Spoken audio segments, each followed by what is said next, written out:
Welcome to the Nerd Party.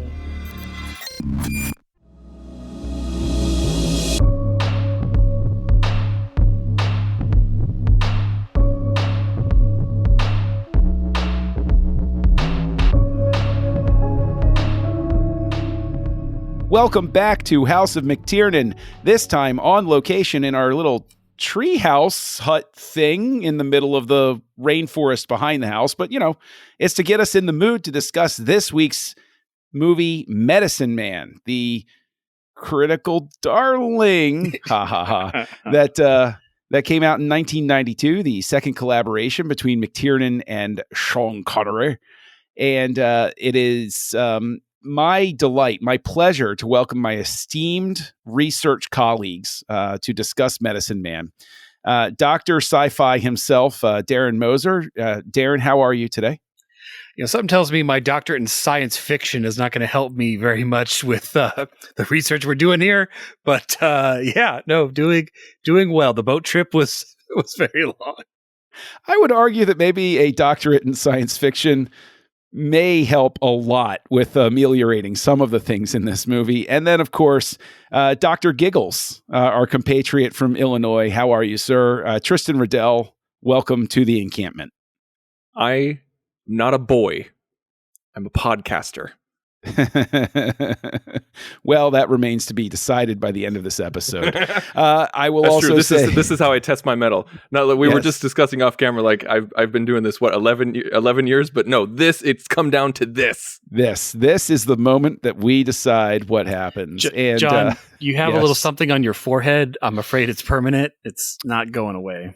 You know, as somebody with tattoos, I can tell you that there are certain rules that one is advised to follow. Never above the neckline and never on the ankles or the top of the feet. This is not to pass judgment, but it's always passed along to those of us who get tattoos in the beginning because they say that really hurts a lot more than you think it's going to. And so they advise you against it. So because you know what? I'm not going to get into tattoo dissertations, but I am going to get into the nerdparty.com/contact, where you can join us and participate in the conversation and recommend directors you might want us to talk about, or, you know, occasionally go through decades of their careers like we're doing here with Mr. McTiernan. You can, of course, find us on Twitter at Join Nerd Party, and you can find the network at as the Nerd Party on Facebook and Instagram. So, gentlemen, all three of us, is this all three of us our first time seeing Medicine Man? Never seen it, knew nothing about it before I didn't know it existed. Holy Moses. How is that possible that all three of us... Oh, I think we'll know how it's possible by the end of this discussion. Is this the first time this has ever happened? Yeah. Like on this show where nobody has ever seen it? I think so. I think that's the case. I mean, that's my recollection, but, you know, my recollection arguably is just as good as, good old Dr. Campbell, who can't remember how he made the cure for cancer. So there, oh, well. So like we said, this is a 1992 film, McTiernan and Connery coming hot off of the success of Hunt for Red October.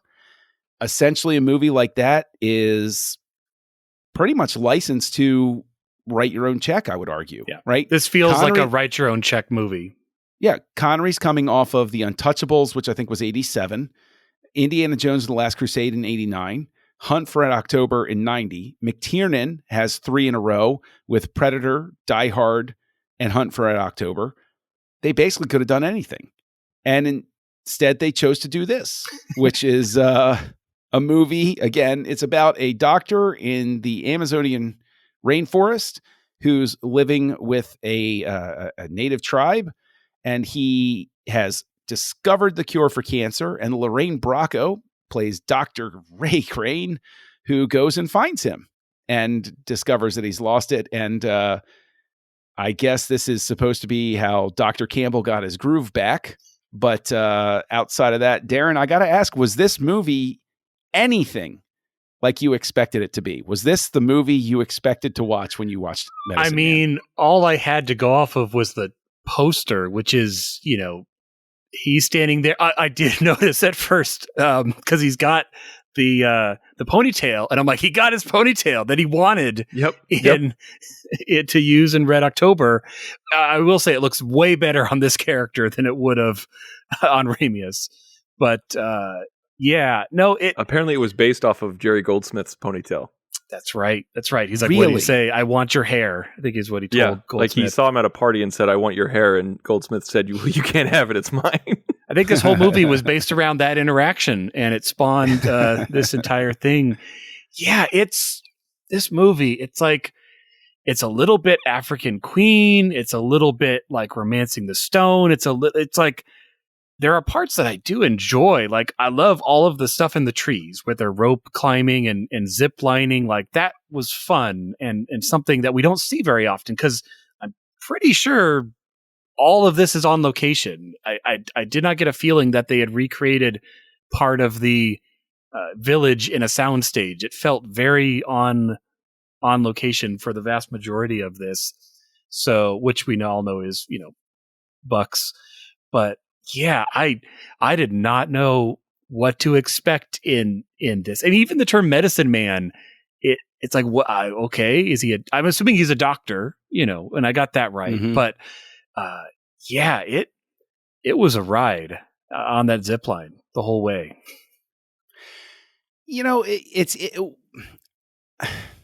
Tristan, same question, to you, but I will say that for me, I expected something dramatic. I expected something with a bit more action, honestly, because I knew that there was going to be a company that was cutting into the rainforest, and I expected more of an environmental message about it, maybe a bit more pontificating, although that word has negative connotations. I mean it in a, preaching a good message sort of thing.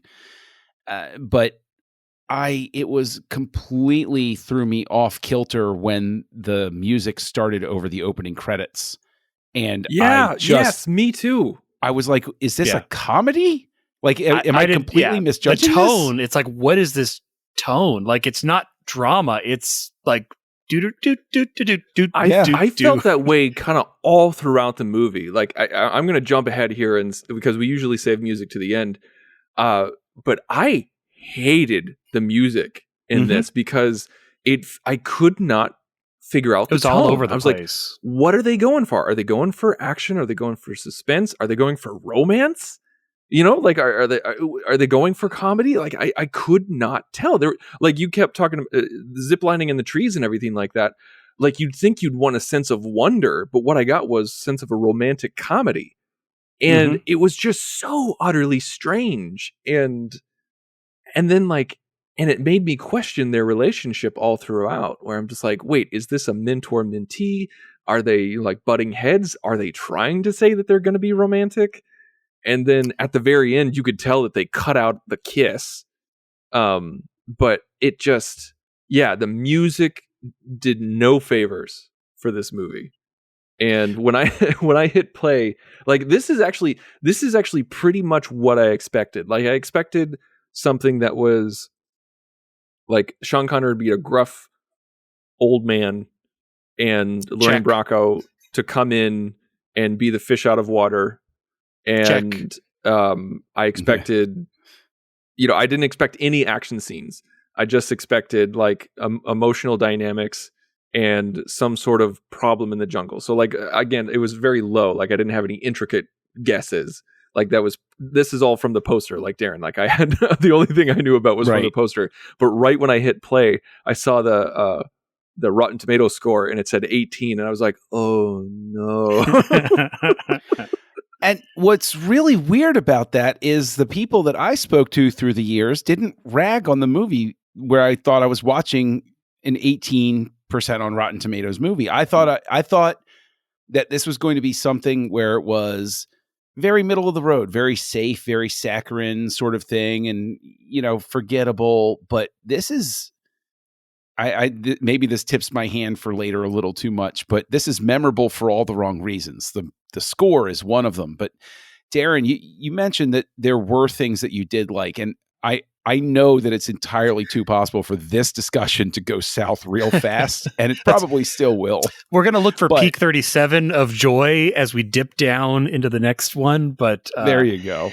well, I'm almost wondering now. I want to find and watch the trailer because I'm wondering, you were talking again about audiences not ragging on it. I'm almost wondering if we had all watched the trailer before that, if that had kind of set our compass by so we kind of knew what we were getting into. Because it was all over the place. But no, I did enjoy the canopy stuff. I liked the.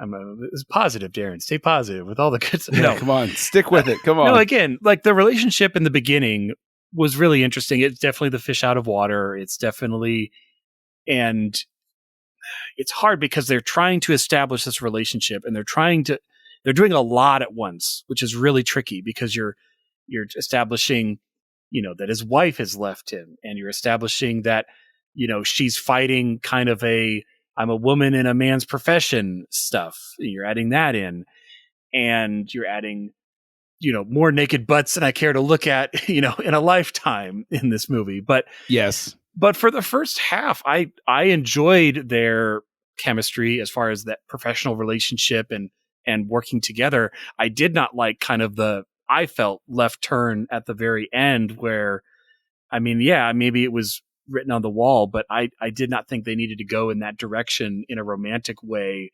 No.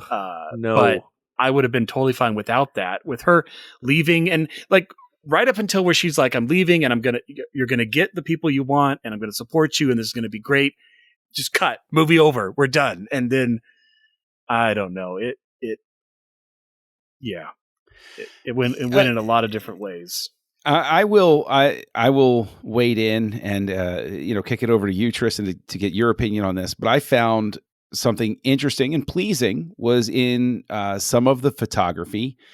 There's a different DP on this. Jan de Bont's not back to work with him, and I thought there were shots where I was like, oh, okay, McTiernan is the type of guy who clearly communicates what type of shot and lighting he likes, because there were moments where I could tell it was a John McTiernan type of shot. A lot of them had to do with the type of close-up at certain scenes and the way that the light, shone from behind somebody and the way that the lens flare worked. I could tell the type of lens that was being used. I was like, this looks like the same guy who shot Hunt for Red October and Die Hard, which, I think that's a positive thing that you at least have visual continuity when your DP departs. It's sort of like when Pfister left, the big question was, will Hoytma change the way a Christopher Nolan movie looks? And you're like, oh no, it still looks like a Christopher Nolan movie.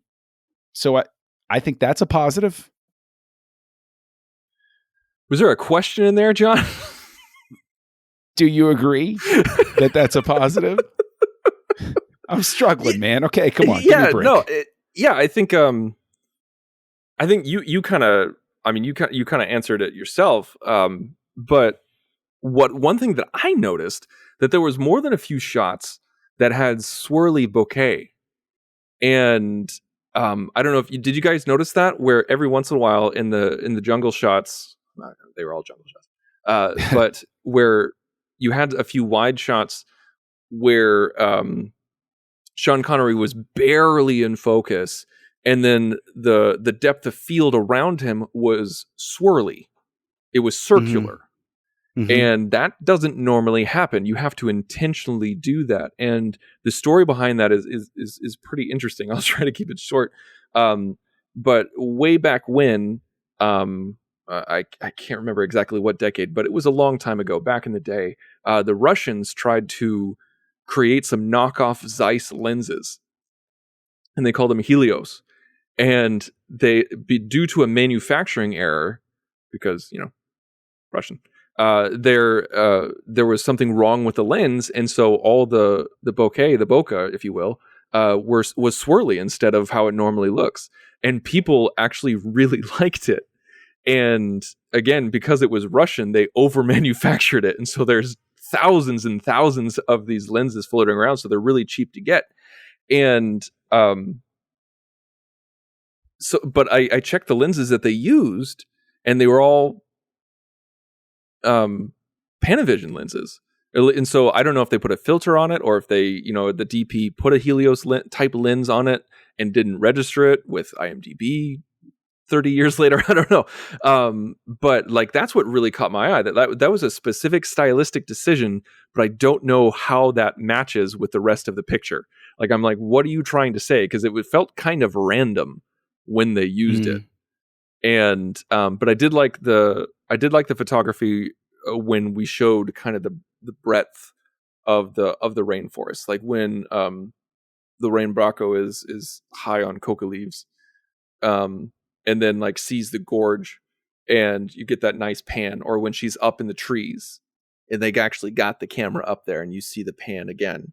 I thought that was really nice. It's this is not knocking the DP, but you could be a first year, grad student with a camera and make the rainforest look awesome, because it is awesome.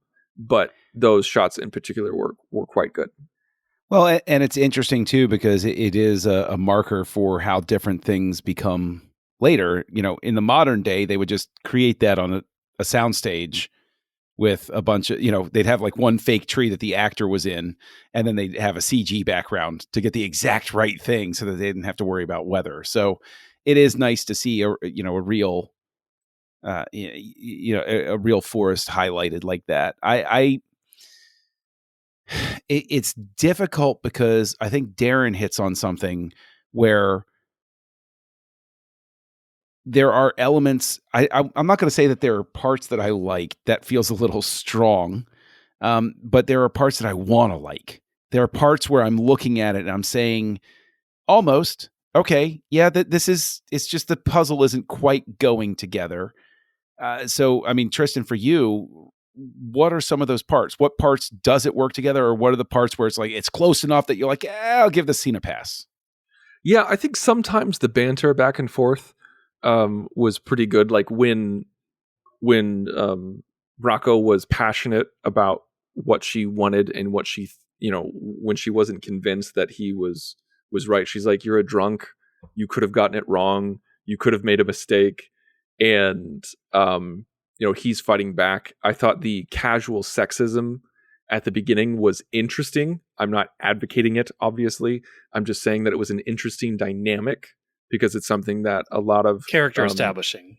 Yeah, it was very character establishing. It's a lot of women in STEM have to deal with this constantly, and so it was interesting to see it in that dynamic and to show that, she's still a fish out of water, but she's a brilliant biologist or biochemist. And so, she's brilliant in her own right. She's just not a field researcher. And so I thought that was nice. It's not saying, oh, well, she's out of her element because she's an idiot. She's out of her element because that's just not her field.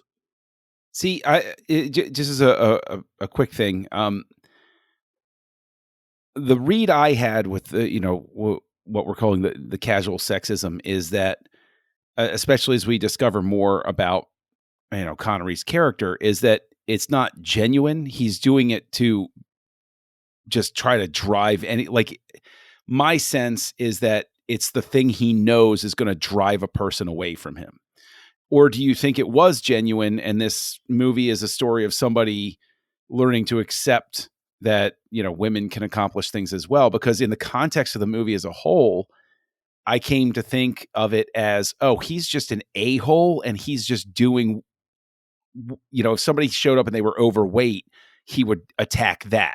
And she's a woman, and so he's just going to attack that because he knows what it's going to take to drive somebody away. Or do you think I'm being too generous to the character?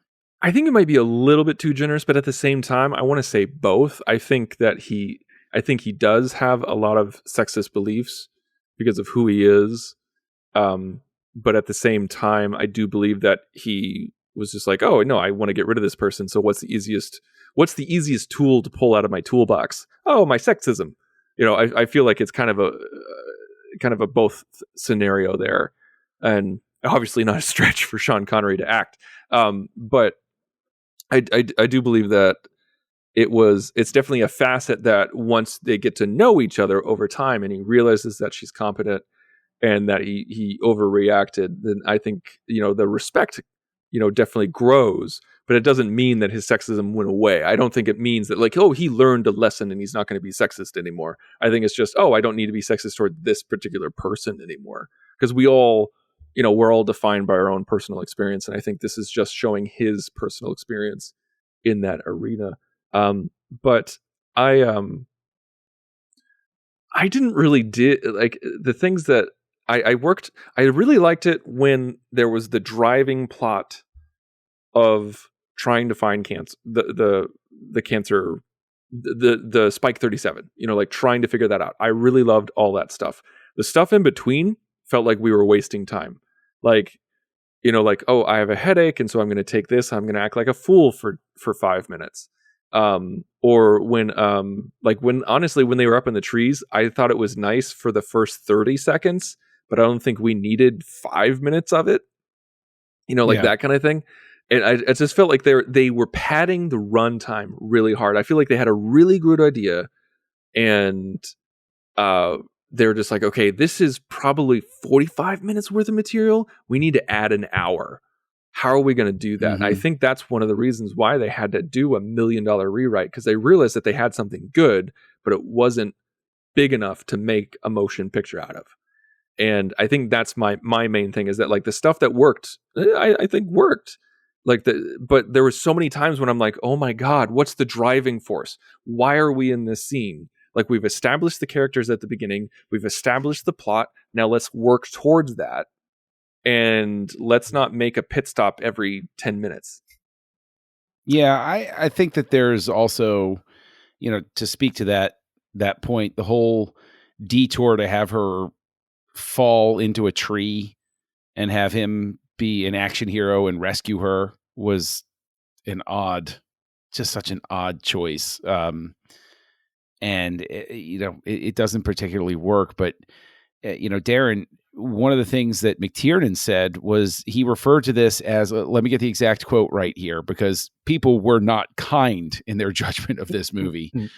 And what? Yeah, I know. McTiernan said, this is the quote, is it was a little art movie with Sean Connery that cost only $27 million. If the press hadn't defined it as an action movie, it probably wouldn't have been considered a disappointment. Do you agree with McTiernan, or do you feel that he is retreating behind rationalizations to make his hurt feelings better? I mean, I agree to a point, but there's also the fact that you're John McTiernan and you just made 3 blockbusters. Like, you kind of can't make a little art piece next. Like, I'm sorry, but that just like if you make 3 little art pieces, does that mean they're going to give you the keys to a giant blockbuster? It works both ways. So, I mean, I'm not saying he's wrong, but like, that is not what people expected from McTiernan. And that, I mean, how much is managing expectations? And there was not that. I mean, I wanted to say, like, in the beginning of the movie, there was also too much unknown. Like, we were trying to learn too much. Like, I had no idea what is driving this character, and I had no idea what is driving Sean Connery. Like, there was too much mystery to me at the beginning. Like, I needed something to anchor to and focus around. And it was just like page turn after page turn after page turn of, oh, and now there's this happened and this happened. And maybe we needed someone from the village who was actually in the trio, who was like someone we connected with. Cause we only surreptitiously connect with anyone from the village, any of the native people. Yeah. Maybe like a translator, like have someone who's the translator more so than Sean Connery knowing the language enough. Like, and maybe, like do what they did with the child who is sick and is going to die, but he needs to be connected to a character that we care about instead of just another villager. I don't know. It was, yeah. I mean, the thing is you've got some really good insights in there. And I think the problem is that we wind up rewriting the movie because I instantly start thinking about, well, yeah, you could have inserted a character and that character could have, Sean Connery could have been more distant and not interacted with her directly for like the first part of the movie until finally he explodes at her. And, you find out that he's just frustrated and he doesn't want to talk to the world anymore. And so, but that's a whole different movie. To your point about, I think McTiernan could make a small art film after 3 blockbusters. We've seen other directors make a small film after a blockbuster, but they don't typically do them with one of the biggest and most recognizable stars of the past 40 years. That's you true. know, like I think once you cast Sean Connery in this movie, you've declared this is not a small art film anymore. This is a major market mainstream film with a giant production. But like, if you're going to do a small art film, Sean Connery needs to be doing it for scale or something like that. Not for $10 million. Yeah. No, I agree. I just watched the trailer while you guys were talking, so I have no idea what you just said. But that's okay. So it's a 2-minute long trailer. In the first minute, it's very like in a world set with beauty. This feels like in a world type trailer era. Robert Campbell, sees wonder wherever he looks, like stuff like that. But then, like, once you hit the 1 minute mark and they say, like, you found the cure for cancer, I lost it. Haven't you lost your keys? Like once we get to the 1 minute mark, it goes into that 90s.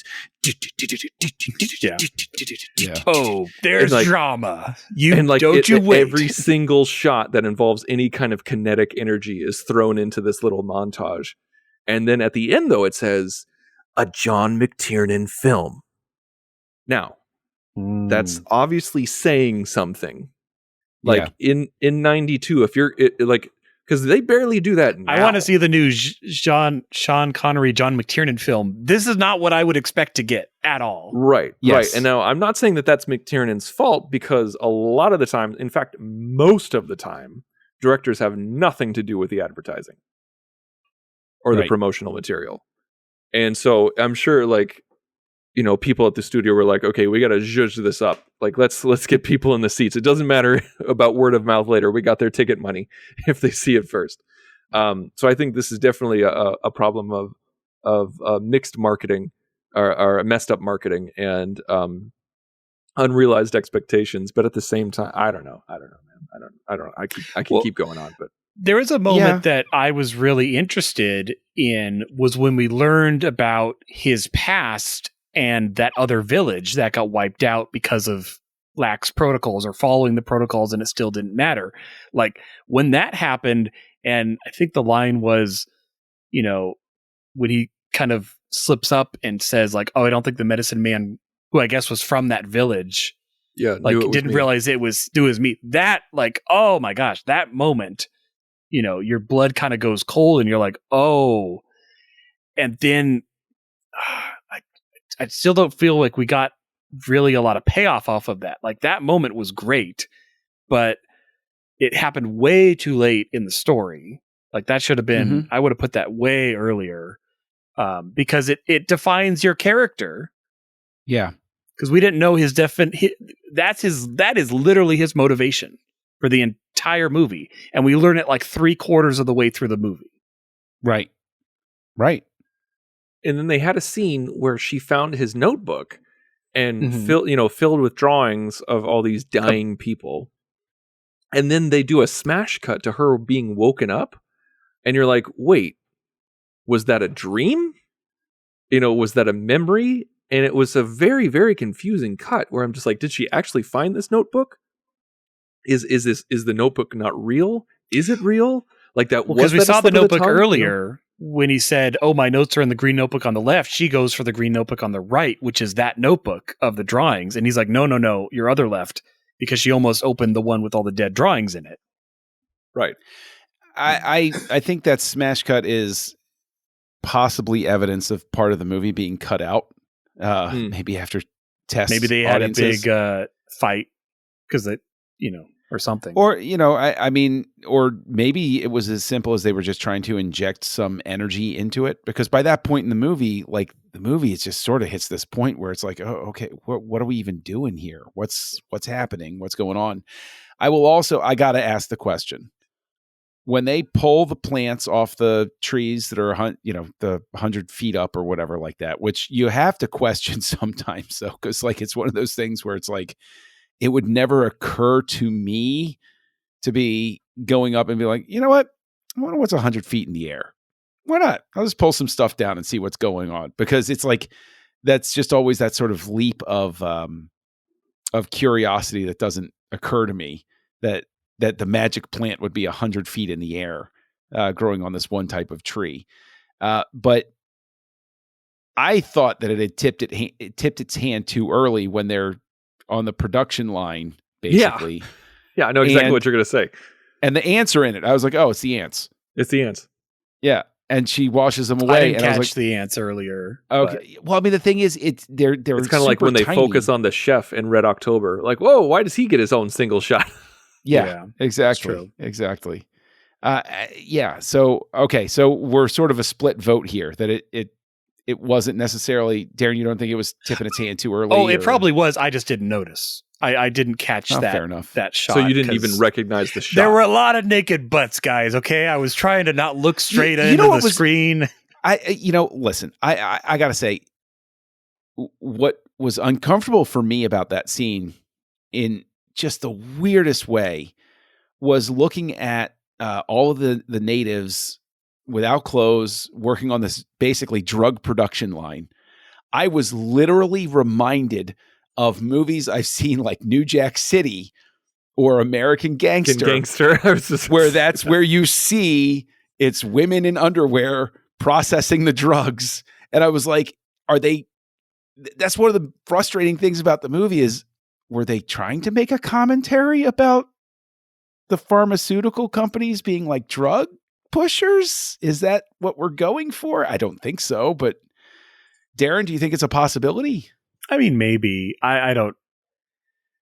Again, yeah, it's a tonal roller coaster because now everyone's pitching in. Okay, and then, I mean, the whole like road thing felt like you guys were saying, we have 45 minutes of a story here. How do we flesh it out? Well, what if there was a road coming through and it's gonna get there in 3 days? Like they needed a ticking clock. It felt really tacked on. It really did. I mean, I've seen, and it is necessary as far as the way they write it, because it is the climax of the story. And we can't have them actually cure cancer. I mean, then people would think this is fiction. Yeah, that was also another thing that really sucked is that they realized what they had so early in the movie, and they told us so early in the movie that we knew how it was going to end. We're like, well, obviously they're not going to find the cure for cancer because it's, I mean, that's just how it is. Like there is no cure for cancer, and so you can't just create this own universe that, where they're just like, oh yeah, and they went back home. We can't suspend that much belief. Yeah, and then they mass produced it and everything was cool. But it seems so easy to solve, to have like the pharmaceutical guy realizes what they've got and he sneaks in and like steals the formula or something, and that's when Connery's like, I don't remember what the formula was. We have to chase him through the jungle or something like. And then you get that action movie that everybody's expecting with this. The movie, I keep kind of comparing it to, from some similarities, is like Congo, because you have this movie where you're in the jungle, there's a mystery, there's a giant company that put money into it, but I felt that Congo was way more the action movie that I thought this was going to be. This was not that movie, and I'm not saying Congo's like a masterpiece, but I'm just saying. And what's funny about Congo is that there's very little action until the end, where all of a sudden she takes the crystals and turns it into a laser. Oh, come on. Spoilers. I haven't seen it.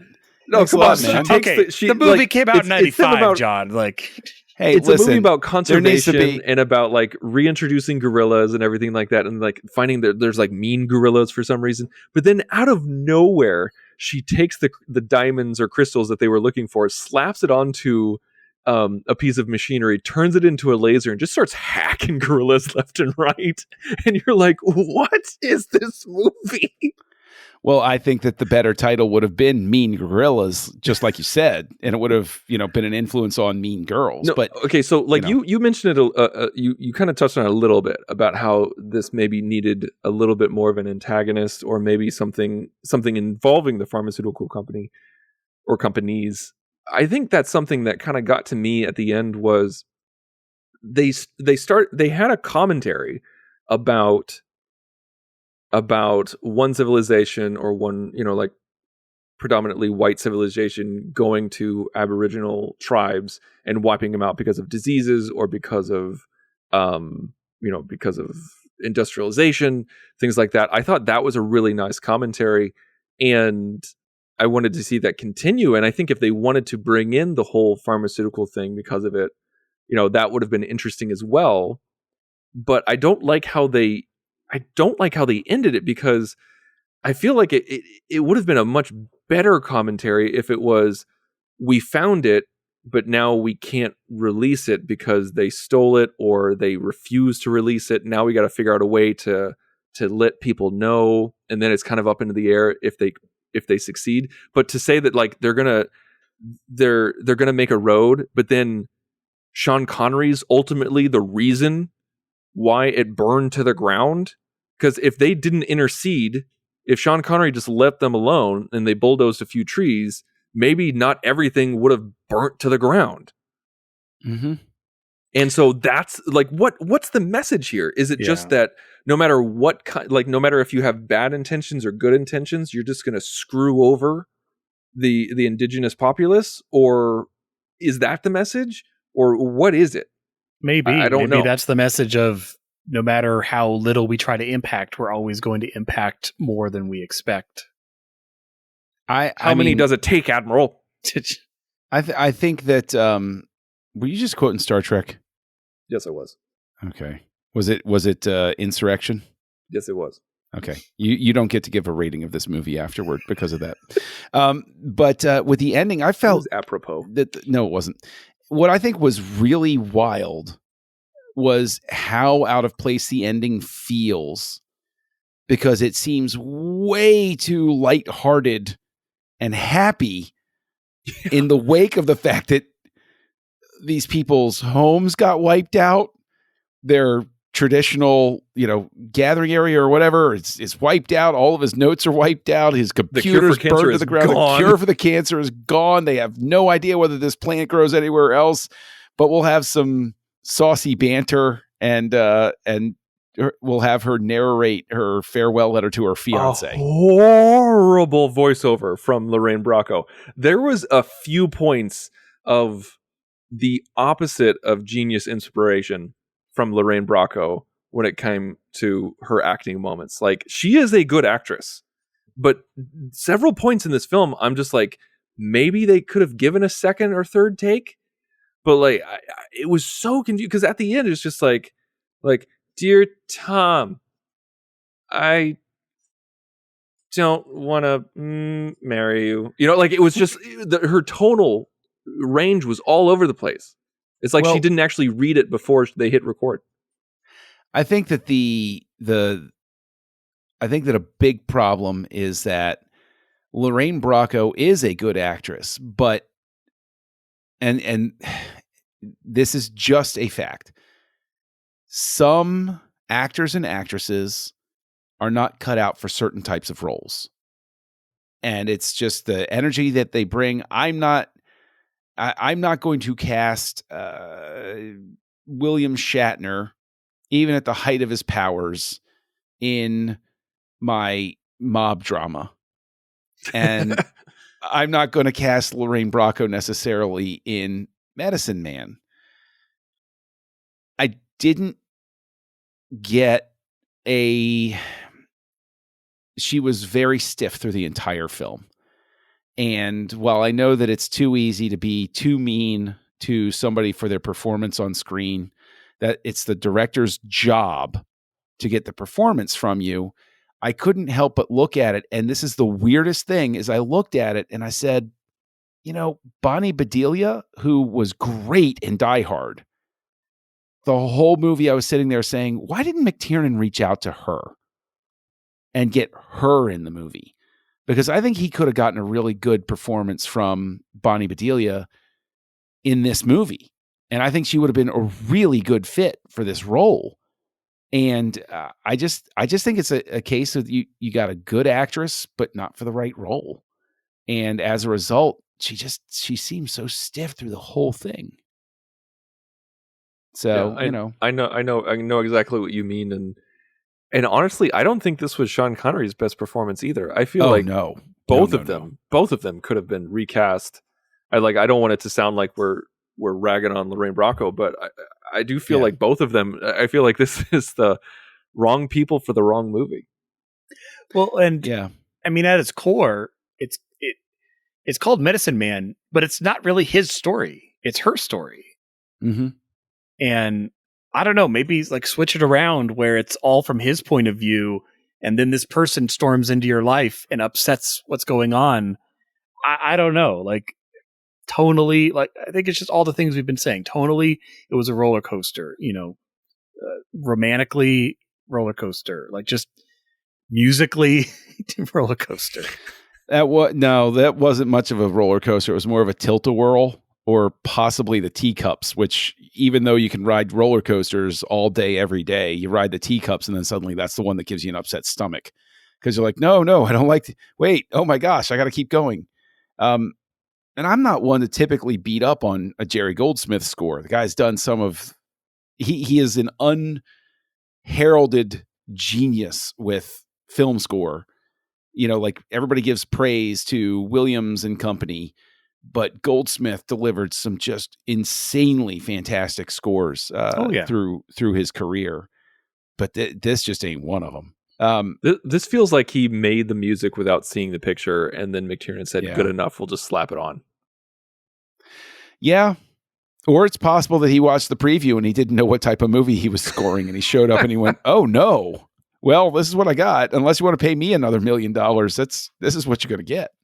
So, and that's the thing is I think we're at the point where I think we all agree that this is a tremendous misfire, and it's unfortunate, but I'm very confident that, he gets it out of his system, and, we can look forward to the future. I'm sure McTiernan's next film is a tremendous success on every level because he's gotten this one out of his system. But final thoughts, gentlemen? Well, I want to say that, there was another movie that Jerry Goldsmith scored that I think was also unheralded and, and underrepresented and underappreciated. And that's Star Trek Insurrection. But that's neither here nor there. I think we can move on to some final thoughts, but I just want to add that to the podcast. Well, I think that you did manage to point out a Jerry Goldsmith score that is a better score to a movie that's just as bad as this one. So, Darren, do you have any final thoughts? Can we take the Insurrection score and put it in this one? Is that what you're saying? Ooh, okay. Anybody listening, if you want to do that, and then send us a message at thenerdparty.com/contact. We will gladly watch. Well, one of them will gladly watch Medicine Man with the Insurrection score on. Hey, before we give our ratings, Darren, where can we find you? Oh, they can find me on Twitter, Twitch, or Instagram under the username Dr. Sci-Fi, DrSciFi. John, how about you? Well, you can find me as Kessel Junkie out there, KESSELJUNKIE. Nobody interacts with me online, so be the first. And Tristan, what about you?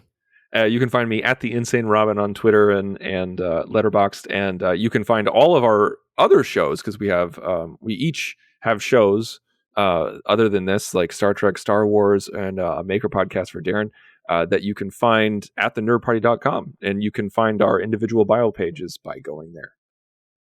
Indeed. So, Darren, you're going to be the lucky one to kick this off and give us your rating and ranking of the two McTiernan films that we've watched. But what's your rating of Medicine Man, and where do you rank it in relation to the number 1 or the number 2 slot for McTiernan so far? Oh, well, it's not, I gave a 5 for Red October, so only downhill from here. I'll give it a 2. It was it wasn't like I didn't feel like turning it off midway or anything like that. But and there were some beautiful shots. Had guinea pigs in it.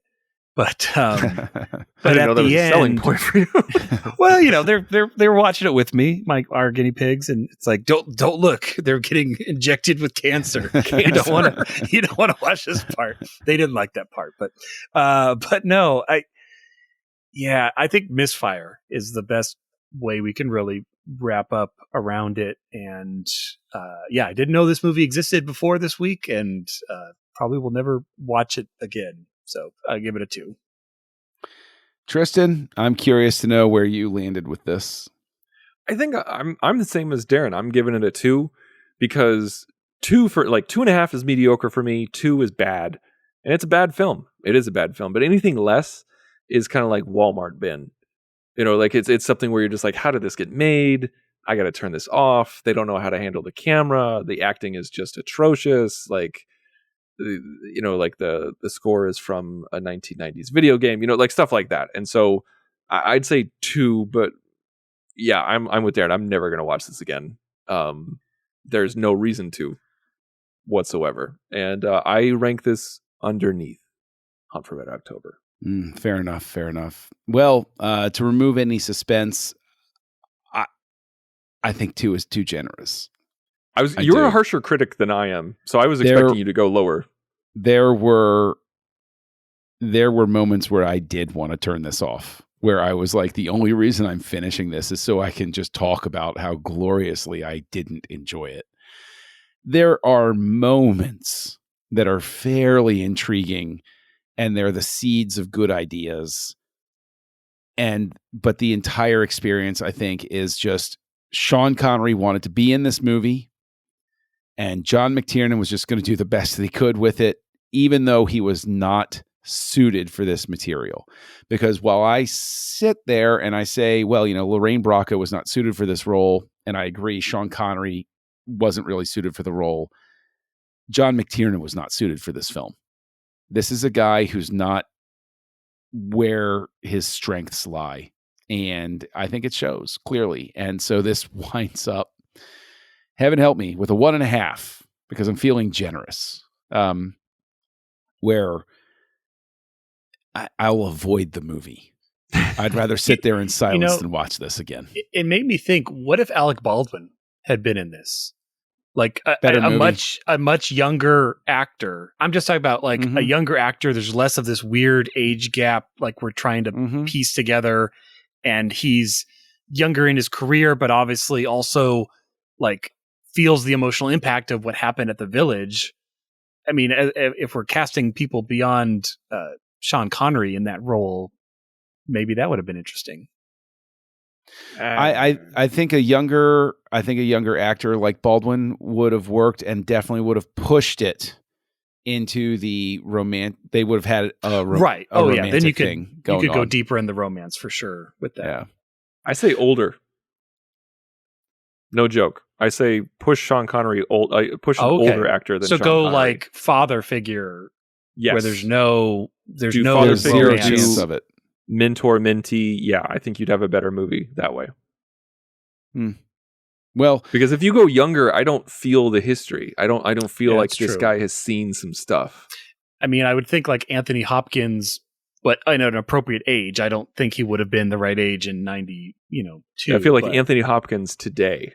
Back then. That's what I meant. Yeah. Yeah. Yeah, a Even guy off Anthony the Hopkins, grid. I'm pretty sure has a wife that's younger than Lorraine Bracco was in the same. Yeah, I mean, and it would have also added to the idea of a guy who's been off the grid for so long, he doesn't even know how the world works anymore. Right. Like it's literally, he has no idea what's even happened. What's the internet? What is that? Wait, the Beatles broke up? What are you talking about? We landed on the moon. Yeah, awesome. Well, all three of us at least agree that this is number 2 so far in our hearts and in our programs. And that will set us up for the next visit in the House of McTiernan, 1993's head-to-head Boffo movie challenge to Jurassic Park called Last Action Hero, starring Arnold Schwarzenegger, and a whole cast of other people, too. So until then, keep the popcorn fresh and the seat warm. Join the revolution. Join the Nerd Party.